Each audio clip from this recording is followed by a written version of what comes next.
Forgotten genius unveiled. Imagine a ghost in the machine of history. Not a specter of a king or a conqueror, but the phantom of a mind so vast, so paradigm-shattering that the system itself decided he was a virus. A mind that had to be deleted. We are not talking about a figure who was simply forgotten by the sands of time. We are talking about someone who was actively, meticulously, and successfully erased from history. His name, a word we can no longer speak because we do not know it. His works, texts that were not just burned, but unwritten, their very existence denied. His legacy, an echo in a vacuum. Why? Because this man, this nameless prodigy, didn't just challenge the authorities of his day. He didn't just propose a new theory. He claimed to have done the impossible. He claimed to have unlocked the single greatest secret of the cosmos, the fundamental operational principle of all life. This wasn't a philosophical musing or a poetic metaphor. The fragmented accounts that survive, hidden in the footnotes of heretical texts and whispered in the oral traditions of secret societies, all point to a singular, terrifying claim. He had deciphered the blueprint, the operating system of existence itself. And for this ultimate transgression of knowledge, he was given a label designed to isolate, to discredit, and to dehumanize. They called him an alien. Not necessarily in the sense of a creature from another planet, but in its most primal meaning, something other, something that did not belong, something so foreign to human understanding that it could not be allowed to exist within our framework of reality. This branding was a masterstroke of psychological warfare. It immediately shifted the conversation from "what did he discover?" to "how could we possibly believe such a strange and foreign entity?" It was a cage built of ridicule, and it was brutally effective.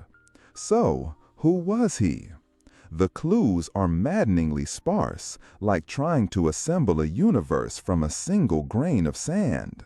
Some apocryphal texts refer to a silent master, or a codex breaker, who lived in an age where science and mysticism were not yet divorced.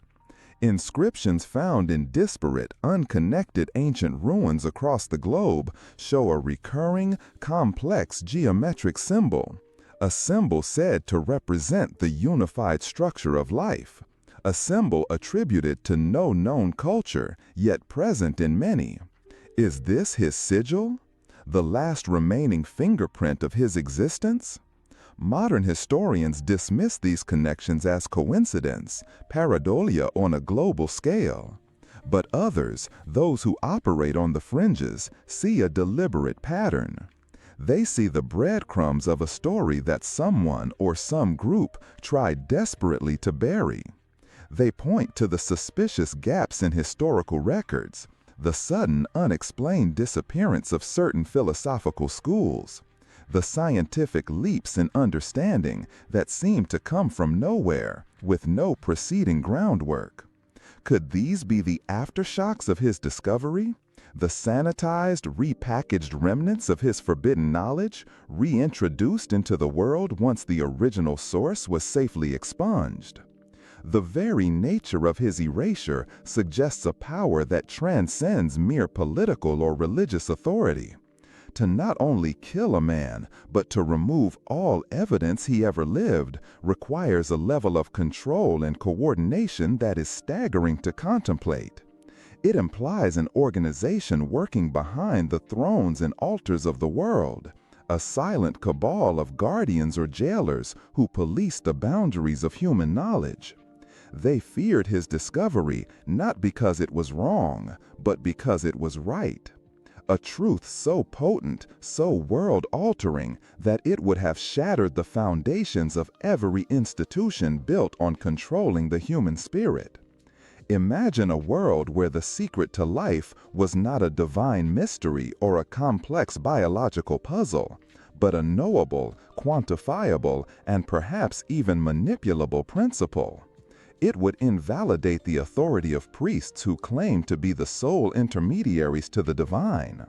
It would render obsolete the power structures of rulers who govern through force and manufactured scarcity. It would fundamentally change what it means to be human. This was not heresy, it was a revolution on a cosmic scale, and revolutions are always crushed by the old guard. They couldn't refute his work, so they chose to delete the author.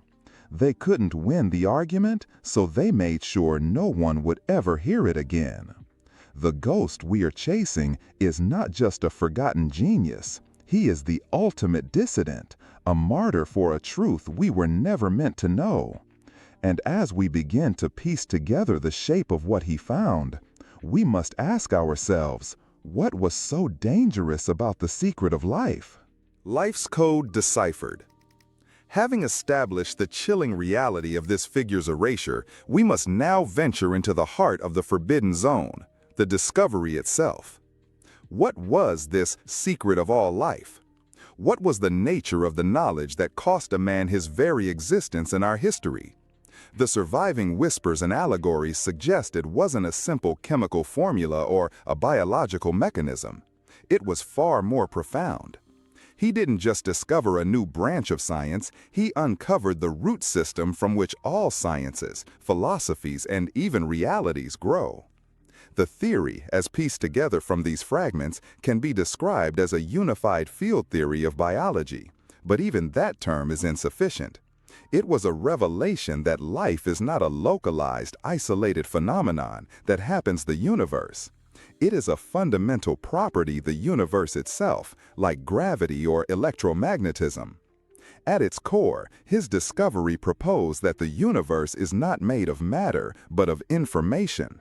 A living, conscious, self-organizing code. What we perceive as particles, planets, and people are merely the physical expressions of this deeper informational reality. He saw the universe not as a great machine, but as a great thought. And within this cosmic mind, there was a specific, elegant, and universal pattern that governed the emergence and evolution of self-awareness. This was the secret of life. It was the understanding that the same fundamental principle that organizes a galaxy also organizes a cell, a thought, and a society. It was the ultimate expression of as above, so below. This wasn't just a philosophical idea. He had allegedly found the syntax, the very grammar of this cosmic language. He had found the source code of reality. The implications of this are staggering. If life is an inherent property of the universe's information field, then consciousness is not an accident. It is not a ghost in the machine, a temporary byproduct of complex brain chemistry. Consciousness is the medium. It is the fundamental stuff of which everything is made. Our individual minds are not generators of consciousness, they are receivers, tuning in to a universal stream. Each of us a unique eddy in a cosmic river of awareness. This idea resonates powerfully with ancient spiritual traditions, from the Hindu concept of Brahman, the ultimate unchanging reality, to the Buddhist notion of an interconnected web of existence. Yet, it also aligns with the most challenging frontiers of modern quantum physics. The observer effect, where the very act of measurement seems to influence reality, suddenly makes perfect sense. The observer isn't separate from the experiment. They are a co-creator, a localized node of the universal consciousness interacting with the informational field.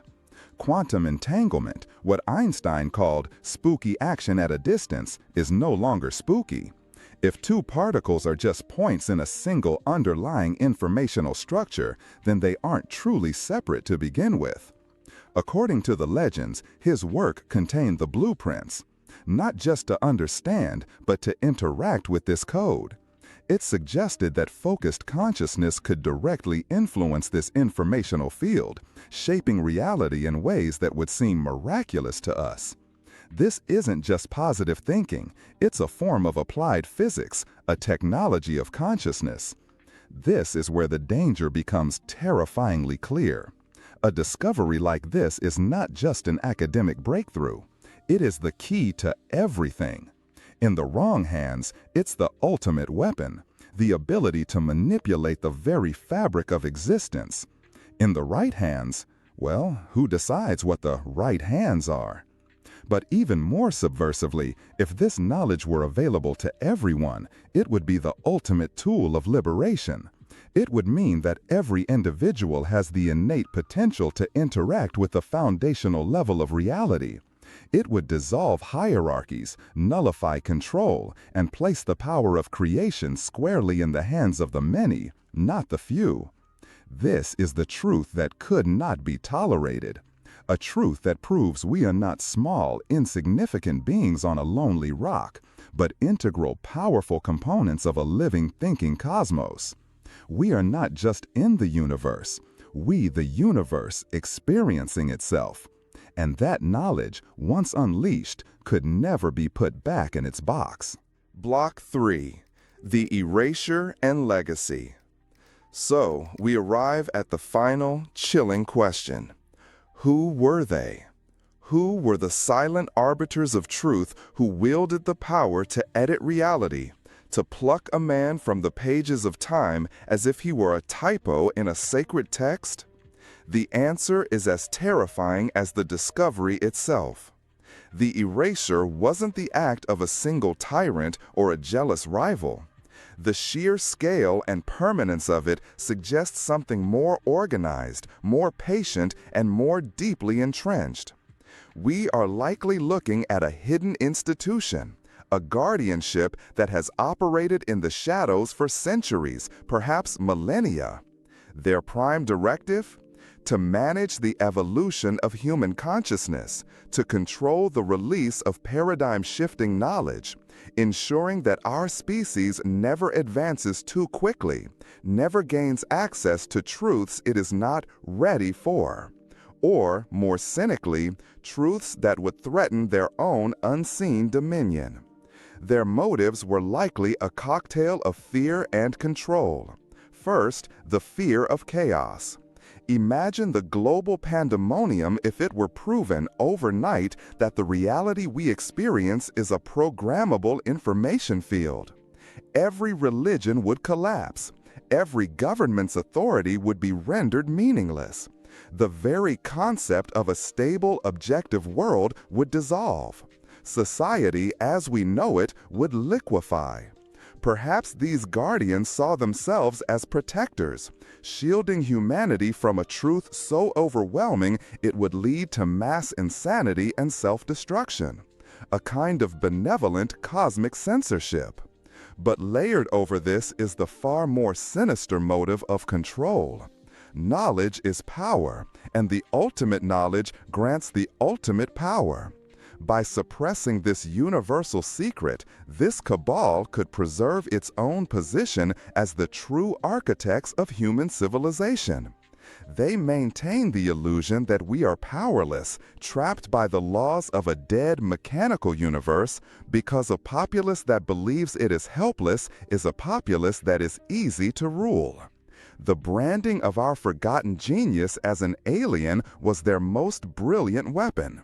It's a timeless tactic for discrediting profound truths. By framing him as other, they bypassed any need to engage with his ideas.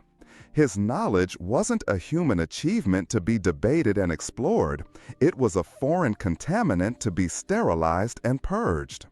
It allowed them to cast his discovery not as enlightenment, but as an invasion of a concept too dangerous for the human mind. They turned a potential messiah into a monster. But did they truly succeed? Can a truth that fundamental ever be completely destroyed? Perhaps not. His legacy may not be written in any book under his own name, but it may live on as a current running beneath the surface of our world. Think of the sudden, inexplicable leaps in scientific and philosophical thought throughout history.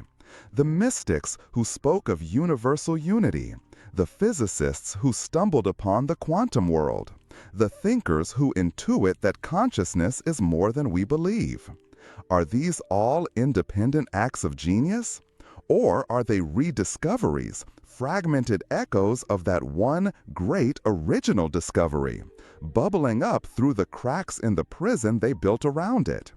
His ideas might be the ghost in our machine, the forgotten source code that still influences our own quest for answers. His story is the ultimate cautionary tale. It shows us that the most powerful forces in the world are not armies or governments, but the ideas that define our reality. And the most dangerous man in history is not the one who wants to conquer the world, but the one who wants to show us that the world is not what we think it is. The truth he uncovered remains buried, but the questions he raised haunt us still. What is the true nature of our existence?